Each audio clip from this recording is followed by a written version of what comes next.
Distribution करना काफी important हो जाता है किसी भी ऑर्गेनाइजेशन को या सिस्टम को या इंस्टीट्यूट को, किसी को भी चलाना हो। It's very very important to distribute the power in the proper way to the people. Okay, तो फर्स्ट चैप्टर हमारा ये पावर शेयरिंग, डेमोक्रेटिक पॉलिटिक्स का फर्स्ट चैप्टर।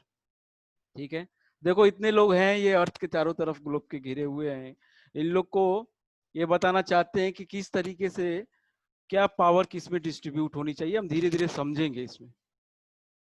अब देखो हमको पढ़ना क्या है इसमें। सबसे पहली बात हमें पढ़ना है in this chapter, we have to talk about what we will get about the power which held by the government। held मतलब कि जो उसके पास है, मतलब जो पावर उसके पास है। ठीक है, कैसे है, कैसे शेयर किया उसने, वो चीज हमको इस चैप्टर में समझना होगा। Second point, in every nation there are different communities, social groups, along with this they have many conflicts between them। अब जैसे आप ही मान लो, झांसी की बात कर लो, आप लोग सभी लोग झांसी से हो, झांसी की बात कर लो, झांसी में कितने सारे लोग रहते हैं, कितने अलग अलग कम्युनिटी के लोग रहते हैं। ठीक है, अब गवर्नमेंट में भी ऐसे बहुत सारे कम्युनिटी के लोग रहते हैं, एक देश के अंदर बहुत सारे कम्युनिटी के लोग रहते हैं। तो सभी सोशल ग्रुप या कम्युनिटी का मतलब जानते हो आप लोग ना, रिलीजियस कम्युनिटी जो होती है। ठीक है, इस मतलब मुस्लिम हो गया, हिंदू हो गया, सिख हो गया, ये सारी कम्युनिटीज हैं।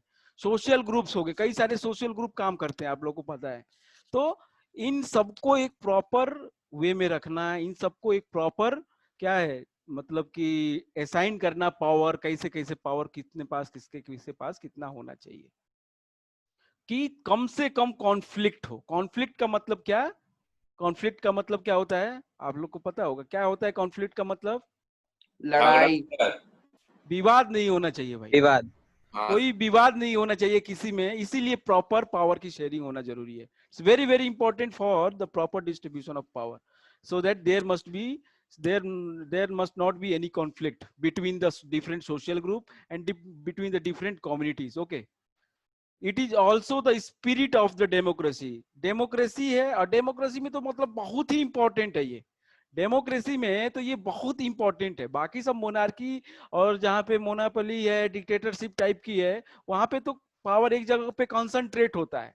वहां पे तो पावर क्या है, एक जगह पे कंसंट्रेटेड है, कॉन्सेंट्रिक पावर होता है। कोई एक बंदा है जिसके पास पूरा पावर है कि वो कैसे देश को चलाएगा या कैसे अपने किंगडम को चलाएगा।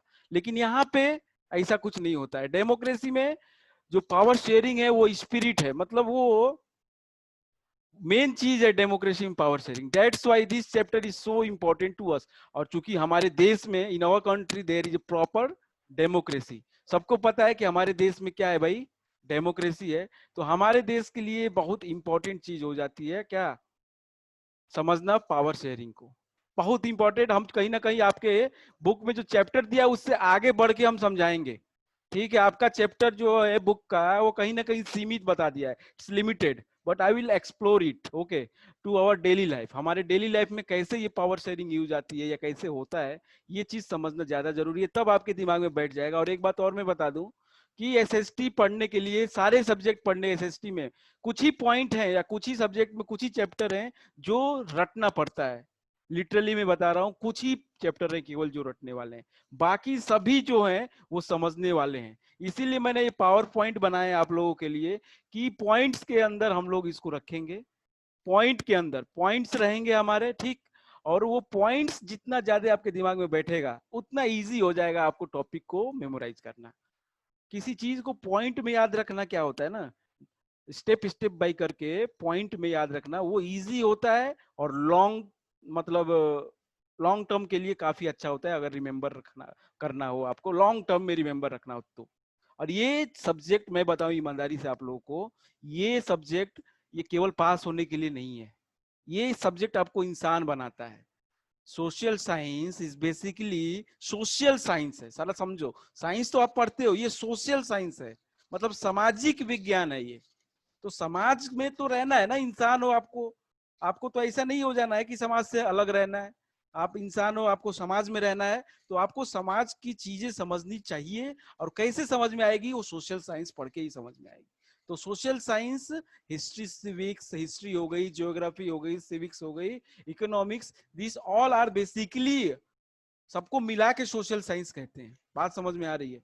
तो ये सोशल साइंस बहुत इंपॉर्टेंट होता है अपने डेली लाइफ में, बहुत इंपॉर्टेंट, साइंस से भी बढ़ के इंपॉर्टेंट होता है। आप बताओ मेरे को कि कितने लोग आपके आसपास या आपके घर में कितने लोग साइंस के स्टूडेंट रहे हैं, या कितने लोग अब अभी अपने निजी जीवन में साइंस का प्रॉपर यूटिलाइजेशन करते हैं? कितने लोग करते हैं बताओ जरा? बहुत कम, बहुत कम लोग होंगे जो साइंस का यूज करते हैं, जैसे फिजिक्स, केमिस्ट्री और इनका, बायो का। लेकिन सोशल साइंस का यूज तो 100% आदमी करता है, सभी करते हैं। आप समझो, आप किसी से बात करते हो, आप बताते हो उसको अपना स्टेट, डिस्ट्रिक्ट या ज्योग्राफिकल ज्योग्राफिकल लोकेशंस बताते हो, तो उसके लिए आपको ज्योग्राफी पता होनी चाहिए कि अगर यूपी है तो यूपी में किधर आता है हमारा झांसी, या किधर कितने राज्य है, मतलब कितने उसमें डिस्ट्रिक्ट है, क्या है, किस डिस्ट्रिक्ट का किस तरीके से डेमोग्राफी क्या है, किस तरीके से किसका ज्योग्राफी क्या है, किसका क्या इतिहास है। आपको अगर अपने लाइफ में आगे आगे चल के कभी अगर आईएएस बनना है, सोच लो जरा, अगर आईएएस या पीसीएस इस तरह के कुछ जॉब करनी है, आईएएस पीसीएस तो जानते हो ना आप लोग, बताओ जरा। Yes sir. Yes IAS sir. PCS most prestigious job होती है, किसकी? इंडिया की मोस्ट प्रेस्टिजियस।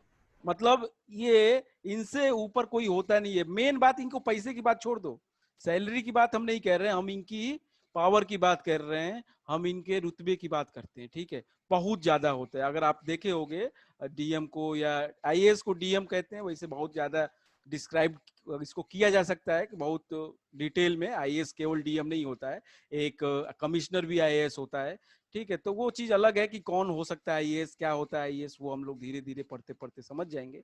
लेकिन इन सब चीजों के लिए, जैसे एनटीएससी की भी बात कर लें, एनटीएससी में बहुत ज्यादा वेटेज है सोशल साइंस का, ठीक है? बहुत ज्यादा वेटेज है। तो आप इस सब्जेक्ट को बिल्कुल लाइटली नहीं लेना है, बिल्कुल लाइटली नहीं लेना है कि यार ये चलो ये कैसे करके हो जाएगा, याद कर लेंगे, रट लेंगे। रटने के पीछे जाओगे तो एग्जाम में केवल पास हो पाओगे, इस बात की केवल गारंटी है। चलो पास भी हो गए अच्छे नंबर से, 100 में आप पा जाओगे भी, आप 95 भी पा जाओगे, चलो कोई मान लिया 95 पा गए। लेकिन बेटा पता है आप लोगों को, जब कोई बंदा आईएएस का प्रिपरेशन करने जाता है दिल्ली में या कहीं पे भी, किसी कोचिंग इंस्टीट्यूट में या कहीं पे भी, या सेल्फ भी प्रिपेयर करता है ना, तो सबसे पहला काम उसका क्या होता है? सबसे पहला काम होता है उसको 8th 9th 10th, आपके घर में अगर कोई किया होगा प्रिपेरेशन, या आपके आस पड़ोस में कोई भी किया होगा, आप उससे पूछना, मैं झूठ नहीं बोल रहा हूँ, इस बात को आप पूछ लेना उससे। 8th 9th 10th in class की, जबकि 6th और 7th भी इन क्लास की, कहा जाता है कि आप सोशल साइंस की बुक उठाइए, एनसीईआरटी की इन क्लास की उठाइए, इनसे अलग आता ही नहीं है कुछ, ठीक है? इन क्लास की आप सोशल स्टडीज पढ़िए, इन क्लास की ज्योग्राफी, हिस्ट्री, सिविक्स और इकोनॉमिक्स पढ़िए, और आप डायरेक्टली आईएएस के एग्जाम में प्री में आपको क्वेश्चन वहीं से मिलेगा। प्री 2 पेपर होते हैं, प्री और मेंस, और एक इंटरव्यू होता है। तो प्री को सीसेट कहते हैं, ठीक है? कॉमन स्क्रीनिंग एडमिशन टेस्ट, जो जिसका मतलब आईएएस का फर्स्ट टेस्ट होता है, जिसमें मतलब 60% पब्लिक छट जाती है, मेन जो पब्लिक बचती है इसके बाद ही बचती है पढ़ने वाले। तो ये जो है, इसके अंदर 2 पेपर होते हैं, उसमें से ये आता है आपके, जो हम पढ़ने वाले। मैं तो इसकी इंपॉर्टेंस पहले बता दूं कि ऐसे आप लाइटली मत लीजिएगा कि केवल स्कूल का सिलेबस खत्म करने वाले हैं हम लोग और केवल उसमें इस तरीके से पढ़ने वाले, नहीं। हम बाकी सब्जेक्ट भी डिटेल में जितना पढ़ाते हैं उतना एसएसटी भी पढ़ाएंगे। तो एसएसटी को हल्के में मत बिल्कुल लीजिएगा बेटा, it's very very important subject for your means upcoming future. आपके आगे चल के जो भी आप करोगे जीवन में, अपने कोई भी एग्जाम दोगे कॉम्पिटिटिव, उसमें इधर से क्वेश्चन जरूर आता है, ठीक है? तो आगे बढ़े हम अपने सब्जेक्ट में। इसका इंपॉर्टेंस तो बहुत कुछ है, धीरे धीरे रोज रोज कुछ ना कुछ हम बताते रहेंगे इसकी इंपॉर्टेंस के बारे में, बहुत ज्यादा इंपॉर्टेंट सब्जेक्ट है, ठीक? तो हमने देखा कि इस चैप्टर में क्या क्या पढ़ना है, what you have to study, okay? Power के शेयरिंग के बारे में, स्पेशली डेमोक्रेसी में देखेंगे, स्पेशली डेमोक्रेसी के बारे में हम देखेंगे कि किस तरीके से पावर शेयरिंग एक डेमोक्रेटिक गवर्नमेंट में होता है, ठीक है? आगे बढ़े, बढ़ सकते हैं आगे बेटा? Yes sir. यस चलिए सर। Yes sir. ठीक है, यस सर। ठीक है, तो आगे बढ़े हम लोग।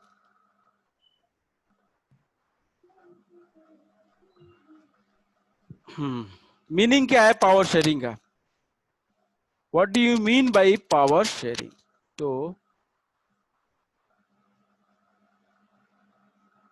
इसको जरा रफ कर लिया जाए।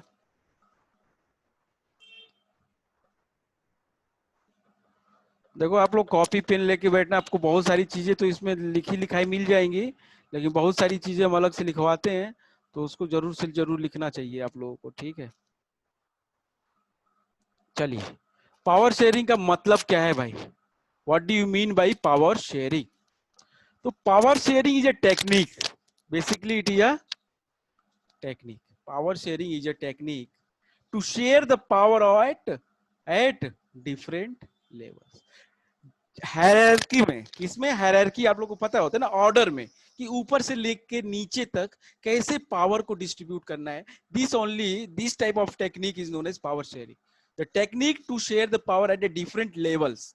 एट द डिफरेंट लेवल्स जब टेक्निक, कोई टेक्निक जो लगाते हैं हम लोग टेक्निक, तो उसमें पावर की शेयरिंग करते हैं, उसको हम लोग पावर शेयरिंग कहते हैं। इट इज एन आइडिया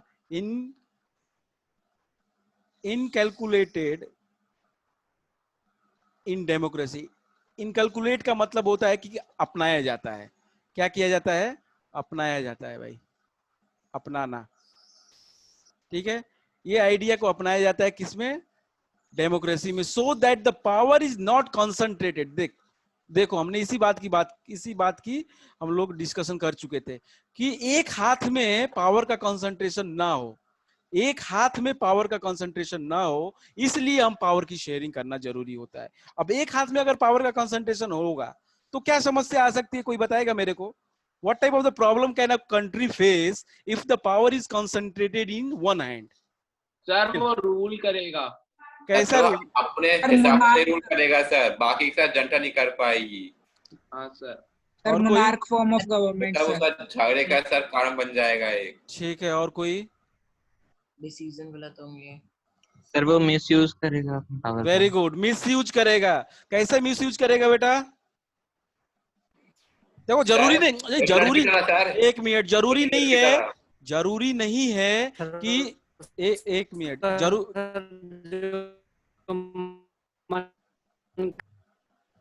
देखो जरूरी, देखो जो सुनो, जरूरी नहीं है कि जिसके हाथ में एक पावर है वो खराब आदमी हो, जरूरी नहीं है। हो सकता है वो अच्छा आदमी हो सकता है, ठीक है। एयर कंट्री ऐसा नहीं है कि जो कंसंट्रेटेड हैंड में पावर रहेगा, एक जगह पे पावर रहेगा तो उसका डेवलपमेंट नहीं होगा। China is a very good example for that, okay.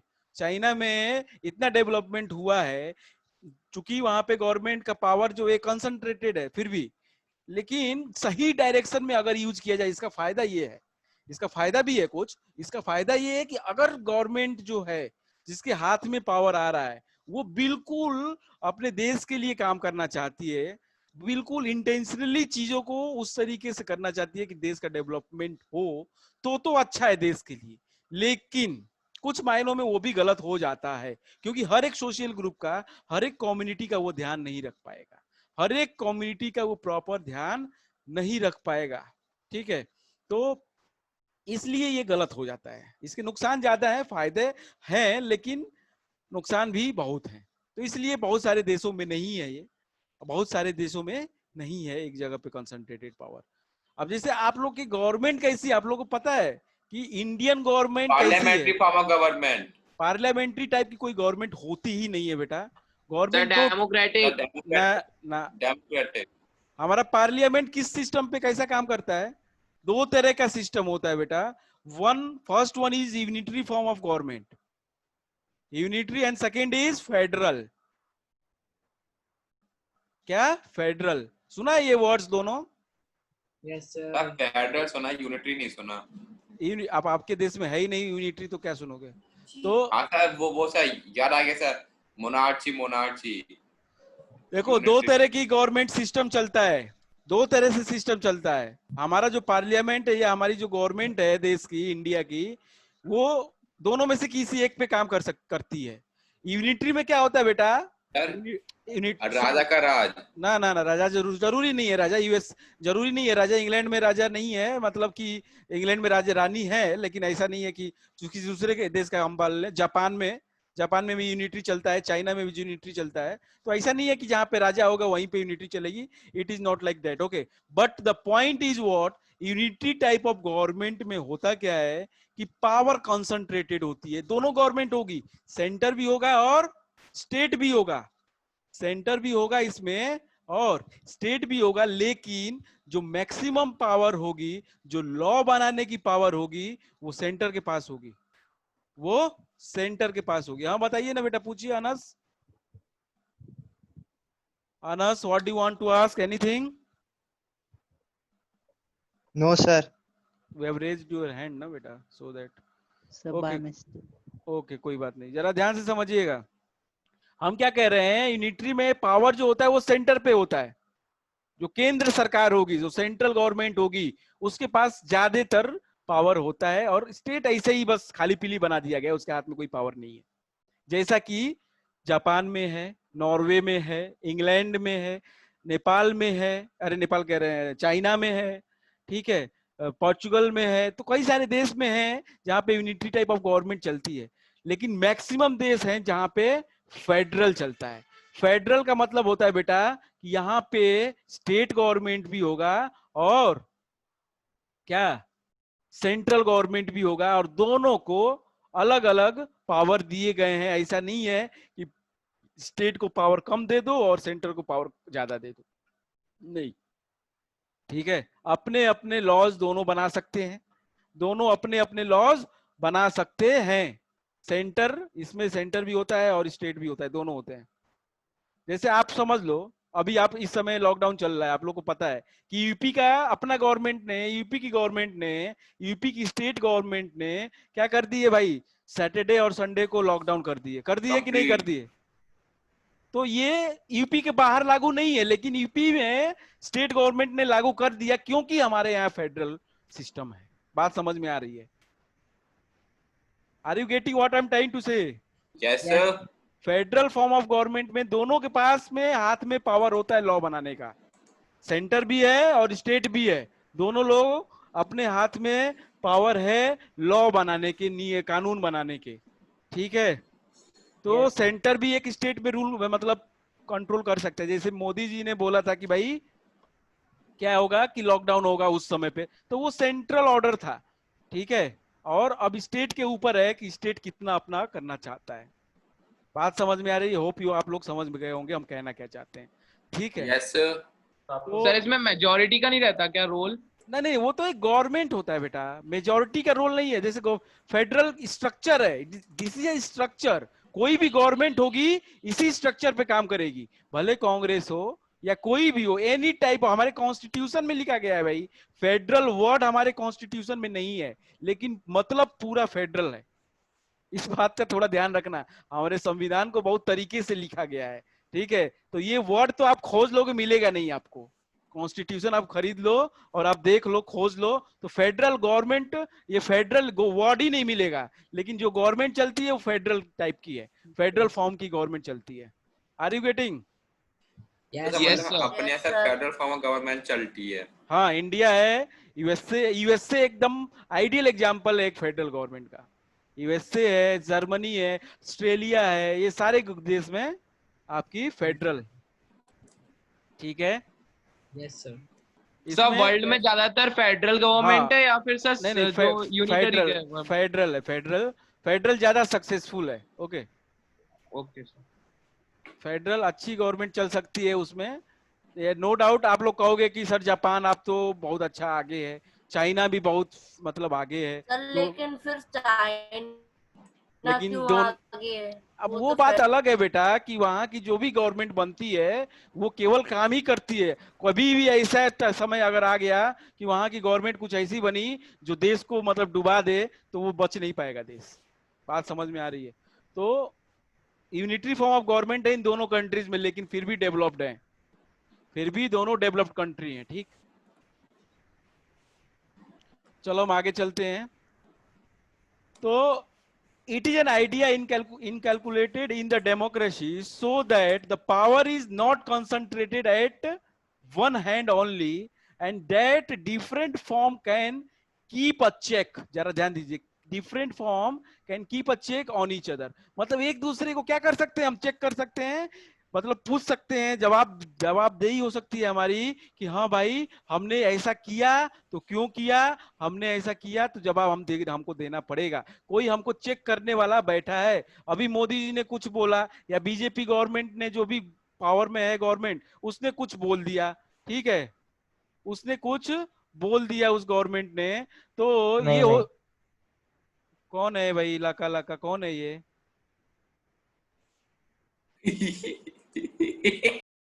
कौन हो बेटा, क्या नाम है आपका? सर लाका लाका लिखा है सर। नहीं तो है कौन? Alien alien. सर एक सरिता भाभी लिखा। हाँ? सर सरिता भाभी आ गई कोई? अरे सर सर एक प्रदीप विश्वकर्मा है। हाँ तो वो तो हमारा जान पहचान का है। सर ये क्या हो रहा है सर? तब भाभी लोग आ गए सर। अरे रुक तो जाओ, फालतू लोग कोई घुस गया होगा, तुम ही लोगों से लिंक दे दिया होगा। अरे सर कैसी बात कर रहे हैं सर? हाँ हो सर, गया, सर हो गया। हम लोग ऐसा सर काम नहीं कर सकते। चलो ठीक है, हटा दिया हमने। नाम बहुत गजब था सर, लेकिन लाका लाका। सर भाभी भी था पूरी। चलो ठीक है, रूम को लॉक करना पड़ेगा हमें।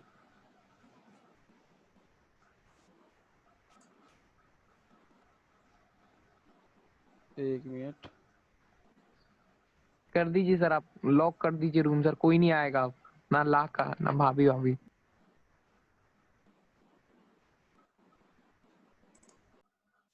चलो भैया, समझ में आया ये तो? हाँ सर आप समझाते इतने बढ़िया है। चलो, तो एक दूसरे को क्या कर सकते हैं हम लोग, गवर्नमेंट जो होगी, जो पावर में होगी या जो अपोजिशन में होगी, वो एक दूसरे को चेक कर सकते हैं। मतलब अभी अगर किसी ने स्टेटमेंट दिया कि आज से देश में कुछ ऐसा होने वाला है, ठीक है, आज से हम ये नया कानून ला रहे हैं, तो सामने एक बंदा बैठा है जो आपको चेक कर सकता है, ठीक है, आपको बोल सकता है कि ये कैसे होगा, वो सही है कि गलत है, वो सब कुछ देख सकता है। तो वो चेक करने के लिए ये इसमें प्रॉपर मौका होता है, प्रॉपर वे होते हैं, ठीक है पूरा। India is an example of holding together federation. देखो फेडरेशन वर्ड आ गया ना, फेडरेशन, फेडरल गवर्नमेंट होती है तो उसी से वर्ड फेडरेशन, फेडरल बना है, ठीक है। तो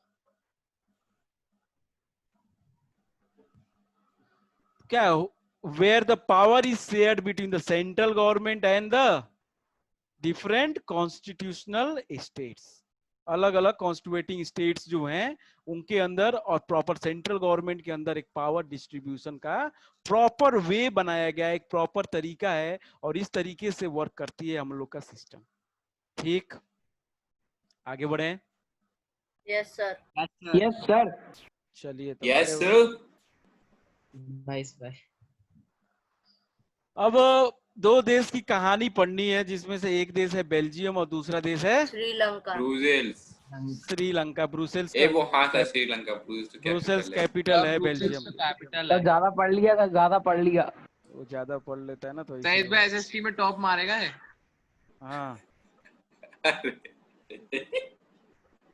तो देखो जरा, दो देशों में हम लोगों को समझना है कि पावर शेयरिंग भी अगर अच्छे तरीके से नहीं की गई तो वो भी हमको गड़बड़ हो सकता है। जबकि communities and regions of Belgium, communities and regions अलग अलग, पहले देश का हमको जो बारे में पढ़ना है वो बेल्जियम है, एक यूरोपियन कंट्री है, इसके बारे में थोड़ा सा जान जाओ आप लोग। बेल्जियम क्या है, एक यूरोपियन कंट्री है। Belgium is a European country, Europe की एक कंट्री है, ठीक है। और दूसरी बात इसके बारे में जरा मैं कुछ बता दूं, बेल्जियम जो एक यूरोपियन कंट्री है, यूरोपियन कंट्री, ओके। और ये जो है इसका जो एरिया है ऑलमोस्ट हरियाणा जैसा है। आपका स्टेट जो है हरियाणा, वो हरियाणा के लगभग बराबर है। कौन? बेल्जियम एरिया में। और इसका पॉपुलेशन जो है करीब करीब half the population half of the population of Haryana है। हरियाणा है। ठीक है, तो ये अंदाजा आप लगा सकते हैं कि क्या है स्थिति बेल्जियम की। बेल्जियम का दो मेन लैंग्वेजेस बेल्जियम, भी हैं। हाँ वो अब आ रहे हैं उसके ऊपर। मेन है ये, अलग एक इंफॉर्मेशन लेना जरूरी था कि क्या क्या है। दूसरी बात है कि बेल्जियम की कैपिटल है ब्रुसेल्स। ब्रुसेल्स। बेल्जियम की कैपिटल है ब्रुसेल्स। ठीक है, आप इसको कैसे प्रोनाउंस करना चाहते हैं? आप ब्रुसेल्स करना चाहते हैं ब्रुसेल्स कर लो, ब्रुसेल्स करना चाहते हैं ब्रुसेल्स कर लो। ठीक है, तो इसका कैपिटल है ब्रुसेल्स।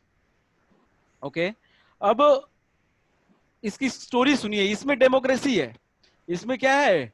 डेमोक्रेसी ही है, इसमें भी डेमोक्रेसी। तो इस पॉइंट को जल्दी लिख ले बेटा, जिसको जिसको नहीं पता है please write down, right in your copy. Belgium is an European country है, और ये हरियाणा के पॉपुलेशन के लगभग आधी है, और इसका एरिया पॉपुलेशन लगभग है हरियाणा के बराबर है। In area it is almost equals to Haryana. और तीसरी बात, इसका ब्रुसेल्स कैपिटल है। और चौथी बात ये है कि यहाँ पे डेमोक्रेसी ही है। क्या है? डेमोक्रेसी। अब समझते हैं यहाँ पे प्रॉब्लम क्या है। क्या है प्रॉब्लम यहाँ की, ये भी हमको समझना जरूरी है। लिख लिया। लिख लिया? बाकी लोग ने जल्दी लिख लो बेटा, बहुत जरूरी है ये सारी चीजें लिखना। ठीक है, और प्रॉपर नोट्स बनाना मैं भेज दूंगा ये पीपीटी के, वो तो आप लोग नोट्स भी अच्छे से बनाइएगा। चलिए, Yes, sir. तो आगे बढ़े, मैं हटा देता हूं इसको। ठीक है,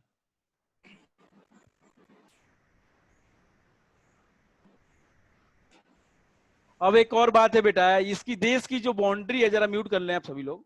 इसकी देश की जो बाउंड्री है ना, वो 3 देशों से घिरी हुई है, 4 देशों से। हाँ सर, फ्रांस, अरे लग्जमबर्ग, बता 4 देशों से घिरी हुई है ये भी।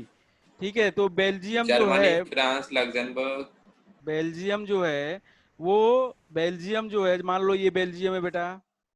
ठीक है, ज्यादा ध्यान नहीं देना है सार्थक की बातों पे। ठीक है, वो ऐसे ही बोलता रहता है। बेल्जियम, हाँ सर। मान लो ये बेल्जियम है, ये नीचे मैप भी उसी का बना है, तो हम बता देते हैं। बेल्जियम क्या बॉर्डर है फ्रांस के साथ? किसके साथ? हाँ सर, लग्जमबर्ग, जर्मनी, फ्रांस के नीदरलैंड। साथ।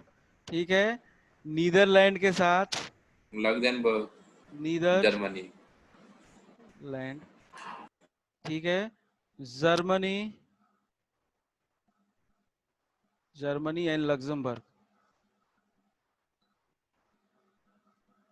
लग्जमबर्ग, इन 4 देशों के साथ ये बाउंड्री है। देखो, इधर जर्मनी होगा, इधर फ्रांस है, ठीक है, ऊपर नीदरलैंड है, और लग्जमबर्ग भी इसी साइड में है ऊपर। तो इस बात को जरा ध्यान से देखिए आप लोग कि कौन कौन सा देश के साथ बाउंड्री है इसकी। ये इंपॉर्टेंट है, पूछ सकता है कॉम्पिटिटिव एग्जाम में। आपके एग्जाम में नहीं आएगा बोर्ड के, लेकिन कॉम्पिटिटिव में पूछ सकता है कि भैया किसके किसके साथ बॉर्डर नहीं है। और आगे आईएएस के एग्जाम में, मतलब आगे चल के भी बहुत फायदा आ सकता है ये। तो फ्रांस, ये याद रखना जरूरी है, France, Netherlands, Germany and Luxembourg are the 4 country with which. हाँ सोम, पूछिए ना। सर इसमें नॉर्थ वाले में कौन सी लैंड से कनेक्टिंग होती है, और सर साउथ हाँ में बता देते हैं हम, उसको भी बता देते हैं। मैप के अभी आएगा मैप अगले स्लाइड में, तो उसमें आपको दिख जाएगा कौन से देश किधर है। सर मैप की प्रैक्टिस करवाएंगे ना? हाँ करवाएंगे ना। नीचे ये है आपका फ्रांस है इधर। सर? हाँ भाई करवाएंगे। इधर जर्मनी है, ठीक है, और उधर ऊपर में नीदरलैंड है। हम अभी मैप भी दिखा देंगे आपको, परेशान ना। लिख लिया है बाकी लोगों ने, ये सारे लोगों ने 4 देशों के नाम? Yes sir. Yes, sir. हाँ जी, ओजास गोस्वामी लिख लिए कि नहीं? Yes, sir. लिख लिया। हाँ अनस, ओके। Yes, sir. लिख लिया। चलो, ये 4 देश आपको पता होने चाहिए भाई। ये 4 देश की बाउंड्री क्या लगती है किसके साथ? जर्मनी के, अरे बेल्जियम के साथ। अब ये जो बेल्जियम है, कौन कौन सी कम्युनिटी है इसके अंदर जरा देखिए। ये एरिया है कुछ, कौन सा एरिया है? फ्लेमिश रीजन एक है। कौन सा रीजन? फ्लेमिश। एक रीजन जो है जिसको हम कहते हैं फ्लेमिश, ये फ्लेमिश रीजन। फ्लेमिश रीजन सबसे ज्यादा है 59%। जरा ध्यान दीजिए भाई, यही इंपॉर्टेंट पॉइंट हैं जो आपको दिमाग में रखने हैं। फ्लेमिश जो रीजन है उसमें सबसे ज्यादा लोग हैं, जो कि क्या है 59% पॉपुलेशन, 59%, मतलब लगभग 60% लोग फ्लेमिश एरिया में रहते हैं, ठीक है, जो कि डच बोलते हैं। कौन सी भाषा? डच लैंग्वेज बोलते हैं। कौन सी भाषा? डच बोलते हैं। उनको क्या है, ये बहुत पैसे वाले लोग थे। नहीं है, नहीं, पैसे वाले लोग नहीं है, नहीं है। ठीक है। ये डेवलप्ड नहीं थे, लेकिन पॉपुलेशन में ये ज्यादा थे। बेनिफिट हाँ, of education and economic development इनको पहले नहीं था, minority and population, minority and capital पहले नहीं था, लेकिन इनको ये धीरे धीरे इसके फायदे बहुत मिल गए। कैसे मिले वो हम आगे कहानी है हमारी, कि कैसे इनको ये एजुकेशन का या इकोनॉमिक डेवलपमेंट कैसे हुआ, उसकी कहानी आगे की है। लेकिन शुरुआत में इनको नहीं था, ये सारी सुख सुविधाएं नहीं मिल रही थी। और दूसरा एरिया जो है, दूसरा जो रीजन है कंट्री का, वो है वालोनिया। कौन है? दूसरा रीजन है जो वालोनिया है। पहला फ्लेमिश है, दूसरा वालोनिया। वालोनिया में 40% फ्रेंच स्पीकिंग लोग रहते हैं। क्या कहते हैं? रहते हैं फ्रेंच स्पीकिंग। तो हो गया कितना? 99। बाकी 1% जो है जर्मन। 1% लोग जर्मन हैं, जो जर्मन लैंग्वेज बोलते हैं। जर्मन लैंग्वेज बोलने वाले 1%, 59% डच बोलने वाले, और 40% फ्रेंच बोलने वाले, जो कि क्या है, रिच हैं और पावरफुल। ये सबसे पहले आप लोगों ने 9th क्लास में पढ़ा होगा, फ्रेंच रिवॉल्यूशन पढ़ा था। Yes sir. तो फ्रेंच रिवॉल्यूशन सबसे हाँ, पहला सर। जो पहला देश था जो यूरोपियन, जहां पे बहुत बड़ा रिवॉल्यूशन आया, जहां पे फ्रेंच रिवॉल्यूशन चालू हुआ, और उससे प्रभावित पूरा यूरोप हो गया। उससे प्रभावित पूरा यूरोप हो गया। धीरे धीरे यूरोप छोड़ दो, पूरा वर्ल्ड हो गया प्रभावित फ्रेंच रिवॉल्यूशन से। तो फ्रेंच रिवॉल्यूशन ने 3 वर्ड पूरे दुनिया को दिए। कौन कौन से? 3 वर्ड फ्रेंच रिवॉल्यूशन से निकल के आए, जो कि दुनिया को बहुत, मतलब अभी तक भी दुनिया उसके ऊपर काम करती है और उसके ऊपर चलाती है, उसके ऊपर गवर्नमेंट चलती है, उसके ऊपर सब कुछ चलता है। कौन कौन से 3 वर्ड है, किसी को पता है? Any one of you? No one. No one, अपने से खुद कर सर लो। मेरे को मालूम है, जुडिशियल, लेजिस्लरी। ना ना। The 3 words which were the key words of the French revolutions. Judiciary, Rishi executive, क्या ऋषि क्या बोल रहे? फेडरलिज्म? नो बेटा। Equality, liberty, fraternity. Very good. These were the 3 words: equality, liberty, and fraternity. Fraternity, भाईचारा. Fraternity means भाईचारा. Liberty means आजादी. Equality means बराबरी. बात समझ में आ रही है आप लोगों को? Yes sir. ये 3 चीजें हैं जो देश के, दुनिया के मतलब इतिहास को बदल दिया। ये 3 वर्ड। सबने इक्वालिटी की बात करने लगे, सबने लिबर्टी की बात करने लगे। सब देश गुलाम थे यार पहले, यूके से सब, ब्रिटेन ने सबको गुलाम बना के रखा था, लेकिन इस वर्ड ने, लिबर्टी ने सब कुछ बदल दिया। फिर इक्वालिटी, औरतों के लिए क्या अत्याचार होते थे पहले, ठीक है, दलितों के ऊपर, मतलब लो कास्ट के ऊपर कितना अत्याचार होता था पहले, ठीक है, तो वो इक्वालिटी की बात आई। फिर आई फ्रेटर्निटी, भाईचारा की बात आई। तो ये 3 वर्ड ने क्या किया, पूरे इतिहास को ही दुनिया के बदल दिया। तो ये पहले शुरुआत हुआ कहां से? फ्रांस से 1789 में, और उसके बाद धीरे धीरे धीरे धीरे ये पूरे यूरोप में फैल गया। उसके बाद धीरे धीरे ये फिर पूरा यूरोप के साथ साथ अमेरिका, उसके बाद एशिया, सारे पूरे वर्ल्ड में फैल गया, ये ग्लोबली आ गया। Are you getting? ये 3 वर्ड वेरी इंपॉर्टेंट है, you must remember these words, ठीक है। आज के समय में भी पीसीएस के एग्जाम में ये पूछा जाता है कि ये कौन से 3 वर्ड्स थे जो आपके इक्वालिटी, मतलब फ्रेंच रिवॉल्यूशन से निकल के आए थे, और अभी भी क्या है कि जिनका बहुत सारा देश यूज करता है। अभी भी गवर्नमेंट है, अभी भी बताओ अगले साल कोई गवर्नमेंट अगर इलेक्शन होगी तो आती है तो काहे की बात करती है? पहले बात करती है कि हम आएंगे तो इक्वालिटी दे मिलेगी, हम आएंगे तो सबको बराबर का हक मिलेगा। यही बात करते हैं ना सब लोग? Yes sir. यही तो बातें करते हैं सभी नेता। क्या बात करते हैं? यही तो कहते हैं कि सबको हम आएंगे, हमारी गवर्नमेंट आएगी तो सबको इक्वलिटी मिलेगी, सब हम भाईचारा फैलाएंगे, हम क्या करेंगे, लिबर्टी आजादी मिलेगी आपको, आपको अपने सब चूज करने की एक आपको पर्सनल आजादी रहेगी, ये सारी चीजें की बात होती है भाई। तो यही 3 मेन मुद्दे आज के भी हैं। गवर्नमेंट इन 3 मुद्दों के ऊपर जीत जाती है, आप लोग को पता होगा। तो इन 3 मुद्दों के ऊपर भाषण दे दिया अच्छे से तो भी जो पब्लिक है वोट दे देती है, चलो ये तो अच्छा आदमी है। तो इस बात को आप समझिए कि ये 3 वर्ड बहुत केवल वर्ड नहीं, एक मैजिकल वर्ड है, ठीक है, जो गवर्नमेंट को उलटफेर कर देते हैं।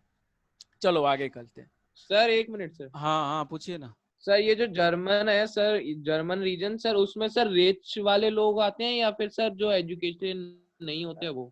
नहीं नहीं, वो पैसे वाले लोग हैं, मतलब कि जर्मन, उस जर्मनी अच्छा खासा उस समय हो गया था, तो ठीक है, मतलब इन लोग ना तो बहुत पैसे वाले ना तो बहुत ज्यादा वो, लेकिन ठीक अच्छा, है, ठीक मतलब ठीक नॉर्मल है, ठीक ठाक चलता है, उनका कोई दिक्कत है नहीं, ठीक है। बस यही है कि इधर से बाउंड्री जर्मनी लगी हुई है तो वो उधर से माइग्रेट होके आ गए, उनके माता पिता या कोई पूर्वज उधर रहते होंगे तो आ गए, ठीक है भाई, हटा दे ये वर्ड्स। Yes sir. अब माइनॉरिटी कौन है? French speaking. माइनॉरिटी कौन हो गया ब्रुसेल आपके इसमें बेल्जियम। बेल्जियम में? French speaking. फ्रेंच स्पीकिंग जो है वो माइनॉरिटी हो गए, क्योंकि 40% है भाई, पॉपुलेशन में उनका केवल 40% है, तो इसलिए वो माइनॉरिटी में है, लेकिन फिर भी वो बहुत पैसे वाले हैं और बहुत ज्यादा उनके पास पावर होता है ठीक। Excuse me sir. हाँ बचिए ना। सर जर्मन माइनॉरिटी में नहीं है सर? है, अरे वो तो महा माइनॉरिटी में है, वो तो जब्बर माइनॉरिटी में है, वो तो छोड़ ही दो उसको तो बोलिए ना, वो तो उसको बोलिए तो ना सर।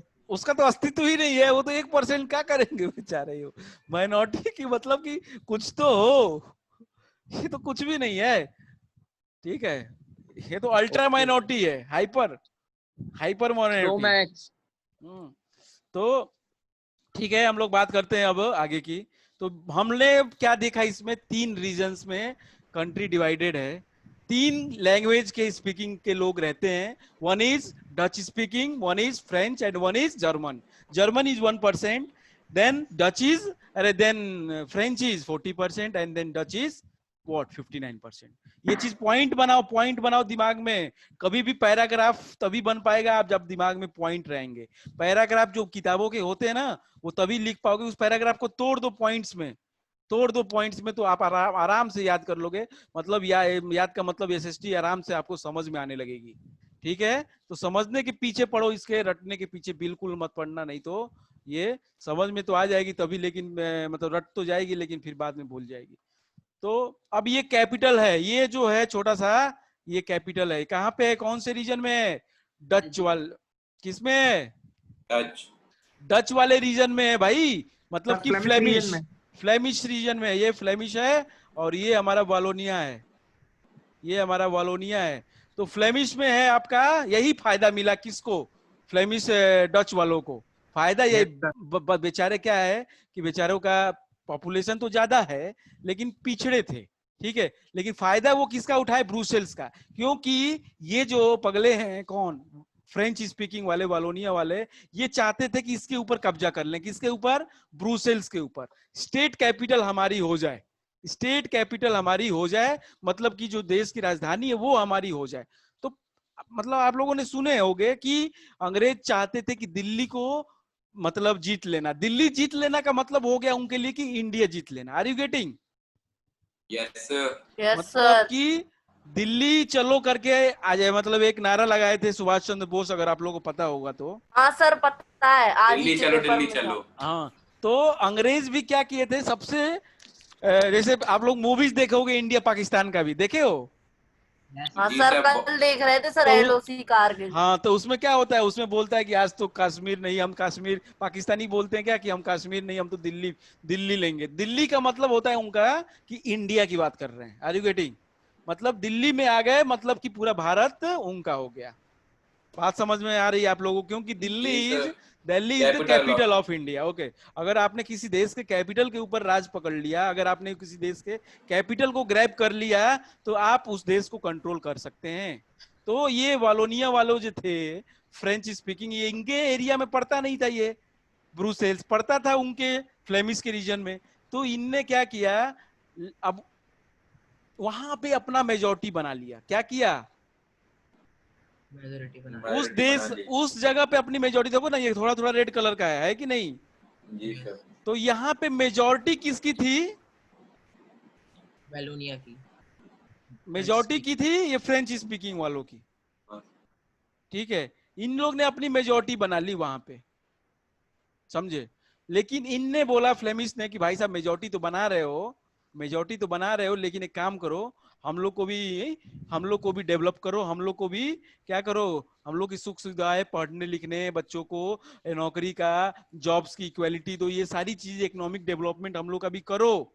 नहीं तो ऐसे कैसे चलेगा कि तुम हमारी धरती पे आके ही पूरे देश को राज कर रहे हो और क्या कर रहे हैं कि मतलब हमको, हमारे बच्चों को या हमारे जो रीजन में जो लोग रहते हैं उनको सुख सुविधाएं मिल ही नहीं रही है, ना तो पढ़ने की, ना तो अच्छे खाने पीने की, ना तो रहने की। तो ये चीज हुआ कि नहीं, चलो ठीक है भाई, तुम लोग को मिलेगा। तब जाके इन लोग को प्रॉपर इकोनॉमिक डेवलपमेंट हुआ और प्रॉपर क्या हुआ, एजुकेशन का सिस्टम मिला। किसको? फ्लेमिश को। बात समझ में आई?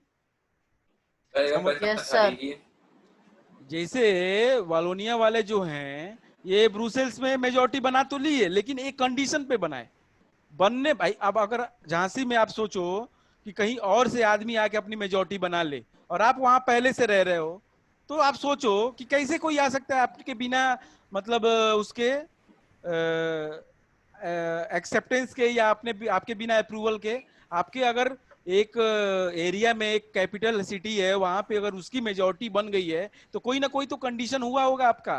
तो इनने क्या किया, इनने बात की कि हमारा डेवलपमेंट कराओ, हमारे एरिया का डेवलपमेंट कराओ, हमारा क्या कराओ, हमारे देश का विकास, मतलब हमारे फ्लेमिश रीजन का विकास कराओ, एजुकेशन का प्रॉपर मौका मिले बच्चों को, हमारे खाने पीने की अच्छी सुविधाएं हो, इकोनॉमिक डेवलपमेंट हो, जॉब मिले, ये सारी सुविधाएं हमको मिलेंगी, तब तुम एक काम करोगे, तुम अब ब्रुसेल्स में मेजॉरिटी बना सकते हो, ब्रुसेल्स से बैठ के आप राज कर सकते हो। ठीक है, तो इन लोग ने पावर का शेयरिंग एक तरीके से कर ली। बात समझ में आ रही है जी कि सर। आप रहो तो ब्रुसेल्स में कोई दिक्कत नहीं है, लेकिन हमें भी सारी सुख सुविधाएं मिलनी चाहिए। ठीक है, ठीक है सर। तो सर ब्रुसेल्स में फ्रेंच का परसेंटेज बता दीजिए।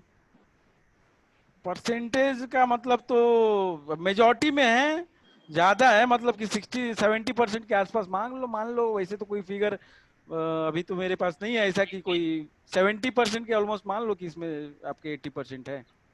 मतलब सर ब्रूजिल जितना छोटा उसमें सर 70% है फ्रेंच, और सर वेलोनिया इतना बड़ा उसमें ना ना ना 40%। ना ना ना ना ना ना ना ना ना ना, कैसी बात कर रहे हैं?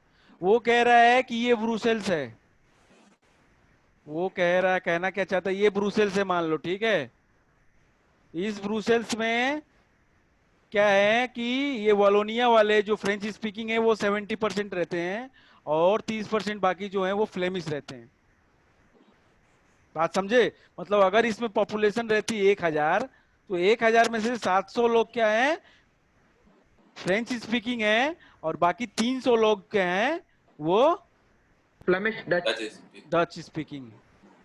ठीक है, अच्छा, इसका मतलब कुल मिला के 70% है। परसेंटेज का मतलब कितने भी नंबर पे तो हो सकता है ना, पूरे पॉपुलेशन का नहीं कह रहा है, उस एरिया में कितने % लोग रहते हैं इसकी बात कर रहा है वो। ठीक है, आ गया सर। मतलब ब्रूजिल में सर डच वाले भी रहते हैं, वो फ्रेंच वाले भी। अरे नहीं बेटा, देखो क्या है, ये पूरा एरिया क्या है, फ्लेमिश रहते हैं, फैले हुए हैं, लेकिन ये शहर जो है ब्रुसेल्स, इस शहर में ज्यादा लोग इस रीजन के हैं, कहने का मतलब समझो। तो वो तो सर कह रहा है ज्यादा लोग फ्रेंच के रहते हैं और हाँ, थोड़े थोड़े बहुत बहुत फ्लेमिश के भी हैं। ठीक है सर जर्मन 0% है कि नहीं है सर? अरे जीरो का नहीं जरूरी, अब इतना जीरो हो कि नहीं हो उससे क्या फर्क पड़ता है, एक आध फैमिली रहती भी होगी तो क्या सोचना है उसके बारे में। Okay sir. हैं? तो अब क्या है, इसी देश का कंपैरिजन हमको दूसरे देश के साथ करना है, जरा समझिएगा। ये एक देश हो गया बेल्जियम, अब बेल्जियम के जैसा ही एक दूसरा देश है, अब उसके साथ हमको इसका कंपैरिजन करना है। कौन सा श्रीलंका। देश है? श्रीलंका। श्रीलंका। ये देश का समझ में आ गया है सब कुछ? Yes, जी सर। sir. देखो भैया अच्छे से कर लेना, अगर नहीं समझ में आएगा तो पूछ लेना, ठीक है? नहीं पूछोगे तो समस्या में आप ही रहोगे, हम तो सर हाँ आप सर, स्लाइड कॉल भेज फैसिलिटी दोगे? उपलब्ध है ना हाँ हाँ सर? सर, slides 24/7 भेजोगे वाइज आप? सर्विस उपलब्ध है ना? हाँ हाँ। अब एक बार में बोला करो ना, कोई एक आदमी, पता चला कि हमको सुनाई नहीं दे रहा। चलो ठीक है, अब पावर शेयरिंग की बात कर लें जरा। इसके अंदर कैसे हुआ था, बेल्जियम के अंदर पावर शेयरिंग हुआ कैसे था, जरा इसकी भी बात कर लें। चलो देखिए, equal number of minister from Dutch and French speaking areas in the central government। जो इनने गवर्नमेंट बनाई उनने ये बोला कि इक्वल, भाई म्यूट कर लो ना, किसका है अनम्यूट? ओजास म्यूट कर लो बेटा। क्या बोला क्या कह रहा है भाई? कह रहा है कि अब एक काम करते हैं, लोग जो गवर्नमेंट बनाते हैं, इन लोग ने बैठ के पूरा विचार किया, बहुत अच्छे से कंक्लूड किया। जरा समझिए, इन लोगों ने बोला, कहा कि जो मिनिस्टर्स होंगे हमारे सेंट्रल गवर्नमेंट में, जो भी गवर्नमेंट बनेगी उसमें इक्वल रहेंगे। अब जर्मन, अब मत कह देना कि सर जर्मन का क्या होगा, जर्मन ऐसे ही है, छोड़ दो। मेन है दोनों। अब भले ये 59% थे, भले ये 59 थे और ये कितने थे, 40 थे, लेकिन फ्रेंच डच वालों ने बोला कि चलो कोई बात नहीं, हम लोग इनके साथ क्या कॉम्प्रोमाइज कर लेते हैं, हम लोग आधे आधे रहेंगे। जो भी गवर्नमेंट बनेगी उसमें आधे मिनिस्टर हमारे रहेंगे, आधे मिनिस्टर आपके रहेंगे। Are you getting? Yes, sir. Yes इस सर। तरह का हिसाब किताब बनाएंगे। दूसरा बात, no single community can take decision unilaterally. कोई एक सिंगल कम्युनिटी किसी पूरे मुद्दे के ऊपर अकेला डिसीजन नहीं ले सकती। जैसे आप कहो कि फ्लेमिश गवर्नमेंट, अगर फ्लेमिश है तो वो सबके बारे में डिसाइड नहीं कर सकती। फ्लेमिश के बारे में अगर डिसाइड करना है तो मतलब यूनिलैटरली, मतलब यूनिमैनसली, मतलब कि ये है कि कोई एक लोग चाहे तो सब कुछ डिसाइड नहीं करेगा, कोई एक आदमी सब कुछ डिसीजन नहीं लेगा। ठीक, क्या करेगा वो? सब कोई मिलके डिसीजन लेंगे। अगली बात है transfer of power from centre to the state. अब सेंटर पे अलग गवर्नमेंट होगी और स्टेट में भी गवर्नमेंट होगी। From the centre to the state, state government will not be a subordinate to the central. State government के अपने अपने खुद के पावर होंगे, वो एक अंडर में काम नहीं करेगी सेंटर के। बात समझ में आ रही है? विल नॉट बी सबऑर्डिनेट, ये नहीं कि ये उसका नीचे वाला है पोस्ट, हाँ रिपोर्ट करेगा हर दिन कि हाँ सर ये ऐसे चल रहा है वैसे चल रहा है, नहीं। उसके वाला अपने पॉइंट फिर से बता दीजिए। बता रहे, वही चीज बता रहे हैं, transfer of power from centre to the state. Centre पे गवर्नमेंट है, ठीक है, ये गवर्नमेंट हो गई सेंटर पे, इसमें 50-50% दोनों हैं, जर्मन भी है और डच भी है, डच भी है और जर्मन, अरे फ्रेंच स्पीकिंग भी है, फ्रेंच स्पीकिंग डच स्पीकिंग दोनों है। ओके, अब ये दोनों के बाद ये सेंट्रल गवर्नमेंट हो गई हमारी, जरा ध्यान से, ये हमारी सेंट्रल गवर्नमेंट। अब स्टेट भी कई सारे हैं इस देश के अंदर, कई सारे राज्य हैं, स्टेट्स होंगे। अब वो जो स्टेट्स हैं उनकी अलग अलग अपनी अपनी गवर्नमेंट बना दी गई, अलग अलग गवर्नमेंट बना दी गई। ठीक, ये है सारी गवर्नमेंट। अब ये जो गवर्नमेंट है, यहाँ पे गवर्नमेंट बैठी है सेंटर, जो कि ब्रुसेल्स में बैठी है, कि मतलब कि अगर इंडिया के साथ कंपेयर करो तो दिल्ली में बैठी है, और बाकी सब राज्यों में भी अपनी अपनी गवर्नमेंट है। लेकिन वो गवर्नमेंट ऐसा नहीं है कि डायरेक्टली उसके कंट्रोल में है सेंट्रल के। जैसे फेडरल की बात कर रहे थे, बात समझ में आ रही है? जैसे फेडरल गवर्नमेंट की बात कर रहे थे हम लोग ना, उसकी बात है यहाँ पे। Are you getting? कि स्टेट गवर्नमेंट अपना अपना मुद्दा देख सकती है, मतलब अपने एरिया का मुद्दा वो खुद से सॉल्व करे या खुद से डिसाइड करे कि उसके एरिया में कैसे लॉ होना चाहिए। आर यू गेटिंग कि नॉट? अरे बताओ। स्टेट गवर्नमेंट अपने नियम कानून खुद ही बना सकती है, खुद ही बना सकती है। हाँ, उसको कोई डिपेंडेंसी नहीं है सेंट्रल गवर्नमेंट के साथ, और कोई सर अगर सेंट्रल गवर्नमेंट ने कोई नियम कानून बनाए और अगर स्टेट गवर्नमेंट को अच्छा लगे तो उसको फॉलो करे, नहीं तो फिर उसको सर रिजेक्ट कर दे, मना कर दे। डायरेक्टली रिजेक्ट नहीं किया जाता है बेटा, डायरेक्टली रिजेक्ट कोई भी गवर्नमेंट के ऑर्डर को नहीं, लॉ को नहीं किया जाता है, उसका रीजन दिया जाता है कि क्यों है, और उसको फिर जस्टिफाई किया जाएगा कि हाँ ये ऐसा है, तो क्या नुकसान होगा आपको? अगर कोई आया है नियम, वो नियम अगर लाओगे, अपने लॉ अपने स्टेट में लगा रहे हो, मान लो जैसे मान लो बिहार गवर्नमेंट है, आप लोग को पता है, इंडिया की बात करेंगे आपको अच्छे से ज्यादा समझ में आएगा। इंडियन गवर्नमेंट ने किसी भी स्टेट में लिक्योर के ऊपर कोई बैन नहीं लगाया है क्या? सर गुजरात। वो सर बिहार ने लगा दिया। इंडियन गवर्नमेंट ने नहीं लगाया बेटा, ठीक है। अच्छा, लेकिन सर। स्टेट गवर्नमेंट ने, बिहार ने अपने राज्य में लगा दिया। अब बिहार को कौन, मतलब बिहार अपना ऊपर उसका रिस्पॉन्सिबिलिटी है, वो अपने स्टेट की अपनी खुद की जिम्मेदारी है कैसे लॉ बनाना है। बिहार गवर्नमेंट या स्टेट गवर्नमेंट ये भी कर सकती है कि हमारे यहाँ 14 साल के बच्चों को ड्राइविंग लाइसेंस देने की इजाजत हो जाए। बात समझ में आ रही है? तो सेंट्रल गवर्नमेंट कुछ नहीं करेगी उसके ऊपर, ठीक है, कि उसके लॉ कुछ होते हैं जो वो बना सकती है, ठीक है। आर यू मतलब सर गेटिंग? कुछ बना सकती, पूरे नहीं बना सकती। सारे नहीं बना सकती। अब ये नहीं कि हाँ तुम्हारे स्टेट का अपना एक झंडा कर देगी, नहीं, चलो मेरा एक झंडा होगा। बात समझ में आ रही है? ऐसा नहीं कर सकते कि देश के प्रति देश ही से अलग हो जाएंगे। हाँ बताओ ना ऋषि, क्या पूछ रहे हो? सर आपने जैसा ही बोला कि बिहार की स्टेट गवर्नमेंट ने करा है कि वो 14 साल का ड्राइविंग लाइसेंस, मतलब 14 साल के बच्चे को करा ड्राइविंग नहीं है, कर सकता, हम ये कह रहे हैं। सर हाँ, कर तो कर देना दिया है चाहिए, सर, कर दिया है यूपी सर। में भी। एक्सक्यूज मी सर, हाँ आप मान के चलिए कर दिया है सर। हाँ तो अब वहां से कोई भी इंसान सर गाड़ी चला के यूपी में आता है, और यूपी में 18 ईयर्स पे हमको ड्राइविंग लाइसेंस मिलता है, और उसको मान लीजिए सर पुलिस ने कैप्चर, मतलब पकड़ लिया है पुलिस ने उसको, तो अब क्या होगा सर? कुछ नहीं होगा उसका, क्योंकि अरे क्योंकि उसका जो एड्रेस है, ठीक है, यस सर। वो बिहार का है, ठीक है। और बिहार की गवर्नमेंट ने बोला है कि भैया ये हमारे देश के नागरिक, हमारे स्टेट के नागरिक को, इतने साल के बच्चों को या इतने साल के लोगों को मिल जाएगा, तो उसमें क्या समस्या है?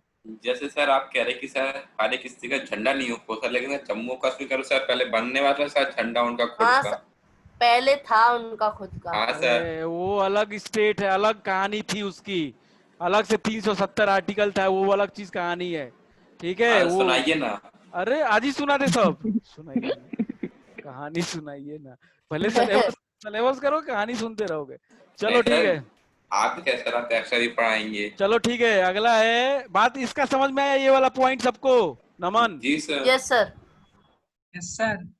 ये वाला पॉइंट ऊपर वाला समझ में आ जाना चाहिए, ठीक है, कि मतलब कि सबऑर्डिनेट नहीं है गवर्नमेंट उसके।